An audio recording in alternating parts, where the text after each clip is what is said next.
Thanks for tuning into DuckBricks. I'm Chris, and welcome to a brand new episode of Ninjago Retold, the show where I tell the entire story of LEGO Ninjago in chronological order from the beginning to the end, aka from the pilots all the way to crystallized. So far, we kick things off with the prologue, which I highly recommend you watch first, and went all the way up to episode 8, the Dark Island Trilogy, which was a really interesting one focused on a not super popular comic series that is fully canon to the Ninjago storyline.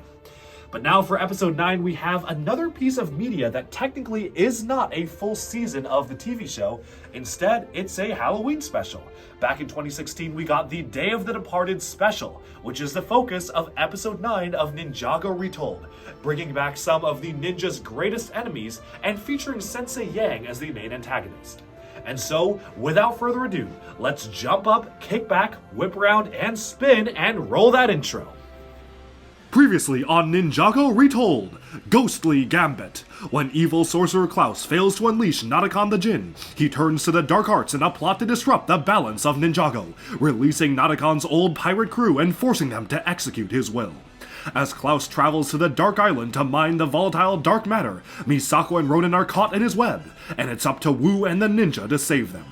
Blasting off to the Dark Island and each encountering their own trials and challenges, the heroes fought on against the corrupted pirates, Wu falling victim to a terrible fever that nearly drove him insane as he conquered the darkness within himself.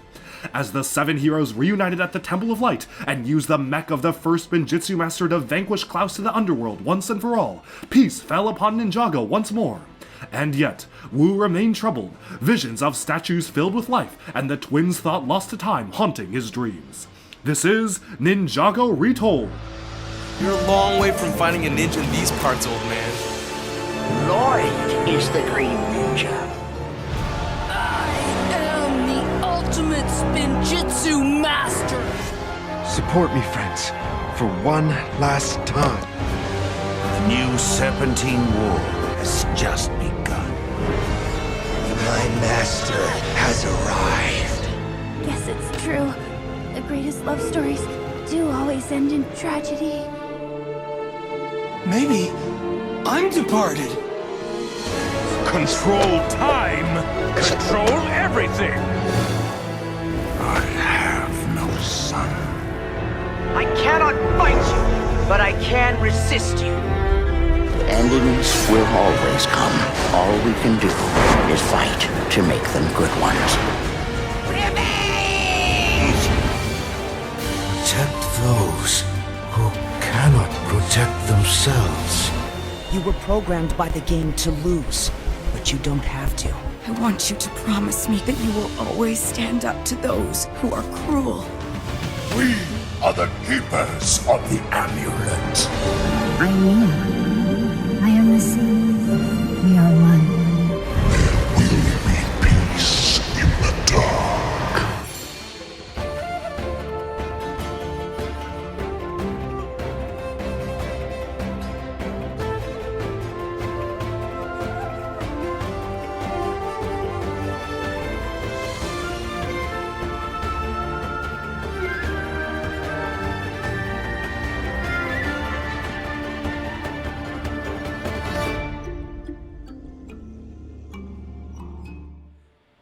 Episode 9, Day of the Departed. Chapter 1, Remembrance. In the words of Master Wu, today is about remembrance. We light lanterns to remember our ancestors and to settle our debts. Each year in Ninjago, the Day of the Departed is celebrated, a night of fun and festivities, but also a night to reflect on the past and look forwards into the future.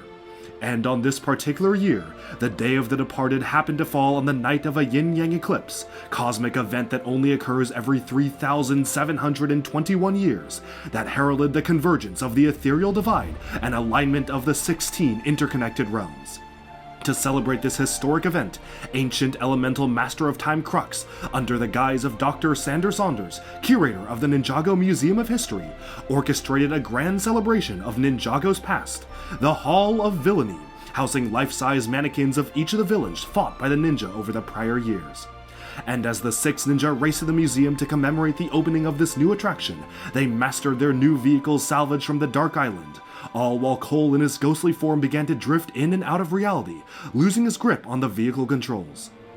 At the museum, the 6 ninja greeted Master Wu, who had arrived early to greet the eccentric museum curator. And while the ninja were ready to celebrate the fun and festivities of the annual event, Wu reminded them of the true purpose of the Day of the Departed, to honor the memory of those who came before. As the heroes made their way into the inner sanctum of the museum, they came face to face with eerie, lifelike statues of their old enemies. Skulkin General Samukai, who had been vaporized after trying to seize the golden weapons for himself. Anachondri leader and former Snake King Pythor, who had last aided the ninja in the fight against Chen's false Anachondri cultists, but had not been seen since. Leader of the Stone Army, the fearsome General Kozu, who had crumbled apart following the Overlord's defeat.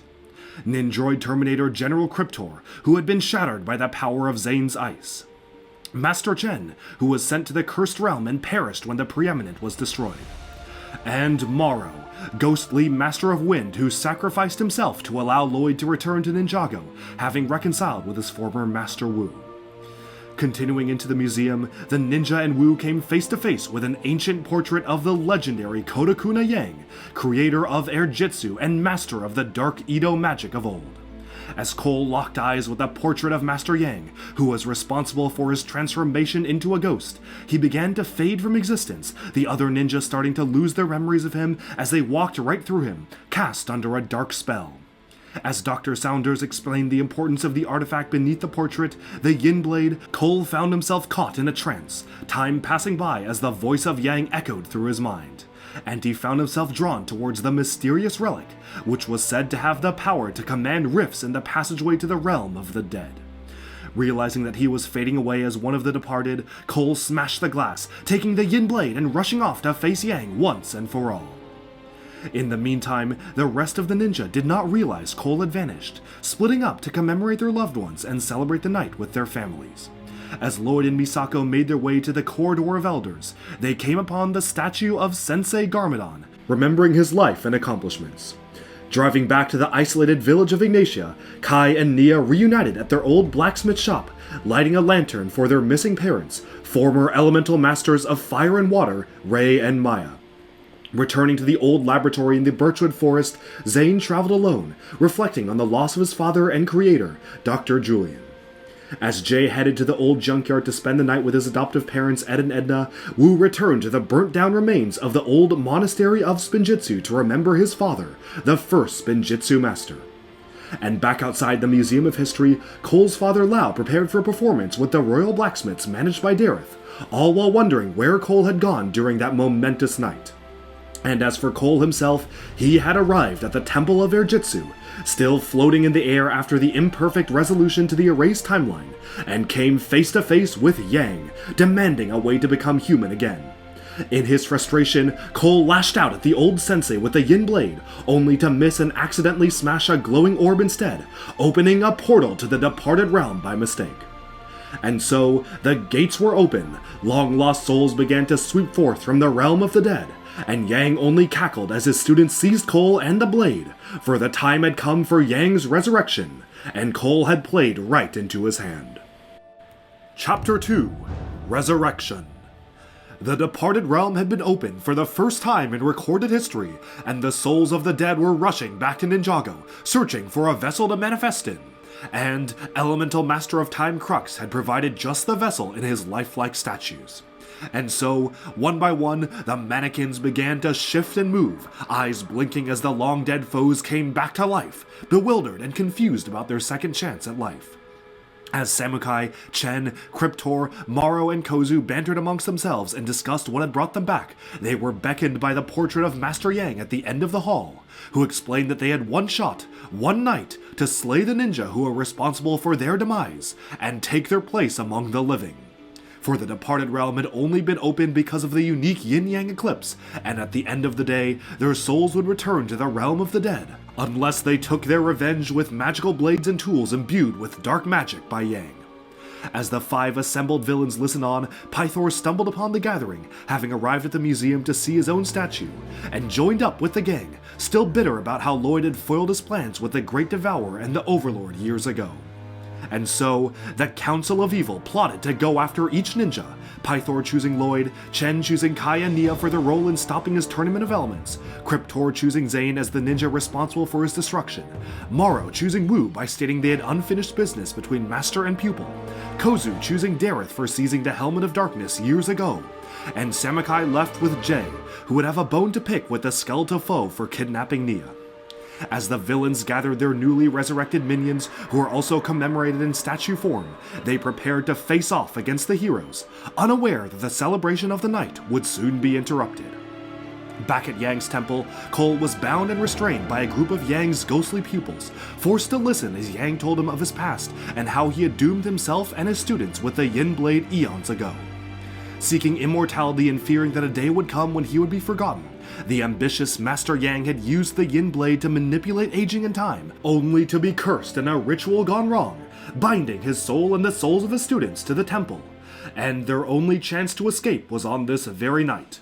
For the Yin Blade could be used on the night of a yin-yang eclipse to open the Rift of Return, allowing ghosts to regain mortal forms.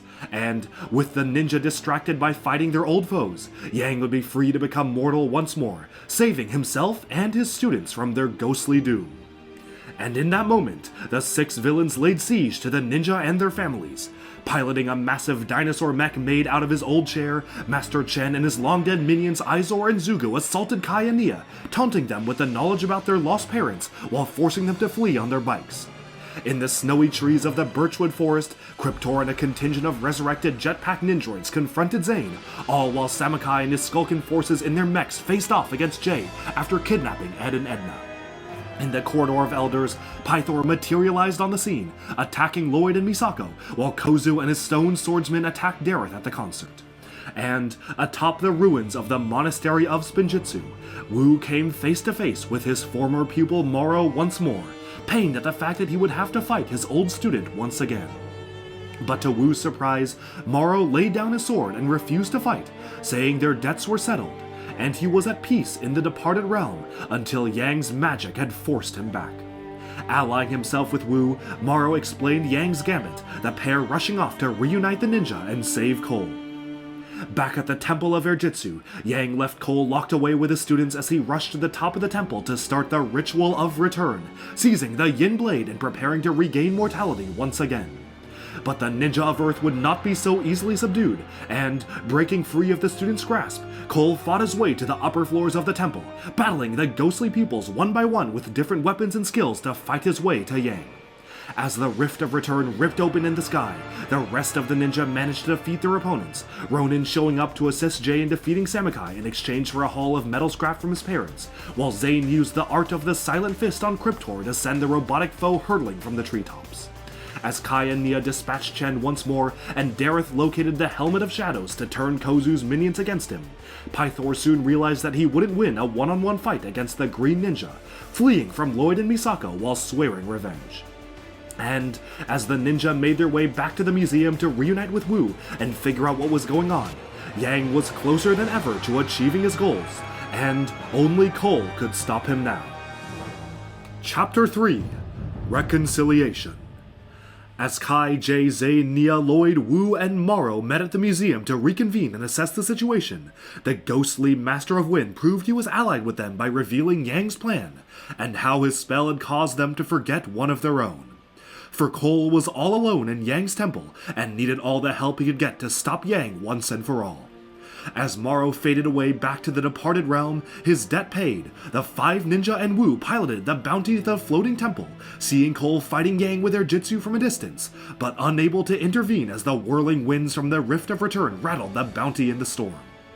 Atop the spire of the temple, Yang managed to gain the upper hand, sending Cole plummeting to the roof as he taunted the Ninja of Earth, saying he would become just another forgotten ghost when the night was over.